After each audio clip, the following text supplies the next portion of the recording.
কম করে 16 মালা জপ, এটা কিছু না, সবচেয়ে কম। কোনো মহাপুরুষ তার শিষ্যদের যখন তার আন্দোলন শুরু হয়, মহাপুরুষা পরিণত হয়, তাহলে বলেছিল এর 4 গুণ। তার মুখের অবস্থা দেখে তিনি বলছেন অর্ধেক করো। তারপরে তাদের মুখের অবস্থা দেখে বলে এর অর্ধেক কর, এর চেয়ে কমাবো না।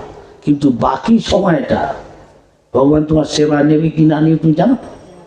সব বাকি সময় যদি তুমি রাত দিন পরিশ্রম করো ভগবানের সেবার জন্য, করে রাখো, তবে আমার মনে হয়, আমি আশা করি তোমার সেবাটা গ্রহণ করা বিবেচনা করবে। নিশ্চিত বলছে না, তবে বাইরের লোক হচ্ছে ভালো আমরা যা করছি, কিন্তু সত্যি জিনিসটা জানা ভালো, তো বুঝতে পারবো আমার কী হচ্ছে। এই যেখানে অবস্থা আছে 16 মালা কিছুই না, মিনিমাম কম করে মাত্রা করতে বলছে। তা না হলে মধু কৈতব বসে আছে এখানে দরজা কানে, ঢুকতে দিবে না। আমি হরে কৃষ্ণ বলছি, দেখবেন তো বেলা বাড়লে সোচেন কিছু হবে, যাচ্ছে না। একটা মালা জপ করতে, একটা ফের করতে 7 মিনিট 8 মিনিট লাগছে।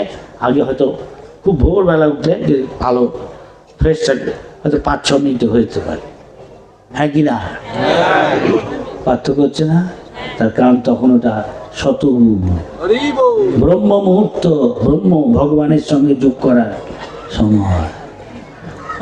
সেটা জপ করে যে আনন্দ, যা শুদ্ধ আছে নিরপরাধে, আর অন্য সময় এক আনন্দ নেই। আর তখন হয়তো আনন্দ আর রসগোল্লা রাবড়ি কি তো কি করে ওদিকে মন যাবে? কিছু বোঝা যাচ্ছে?